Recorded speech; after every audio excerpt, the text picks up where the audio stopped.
अस्सलाम वालेकुम। मुझे उम्मीद है आप सब खैरियत से हैं। आज मैं आपको जो कहानी सुनाने जा रही हूँ वो है हरूफ़े तहज्जी के हर्फ रे की। ये देखिए, ये है रे। ये हरूफ़े तहज्जी के रे के ख़ानदान का दूसरा हर्फ है।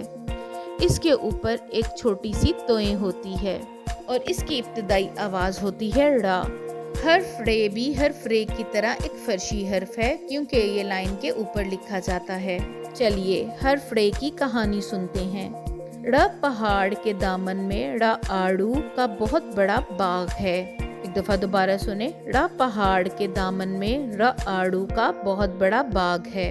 प्यारे बच्चों, याद रखें, हर्फ रे से कोई भी लफ्ज़ शुरू नहीं होता, बल्कि ये अल्फाज के दरमियान में या आखिर में आता है।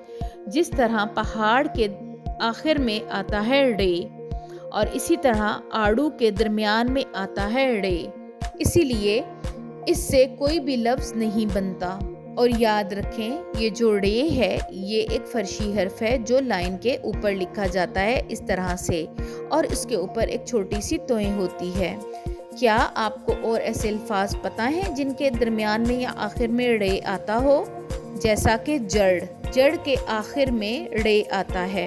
अगर आपको ऐसे कुछ अल्फाज पता हों तो ज़रूर अपने दोस्तों से उसके मुतालिक गुफ्तगू करें। आप हरूफ़े तहज्जी सीखते रहें। मैं अगली वीडियो में अगले हर्फ के साथ आऊँगी।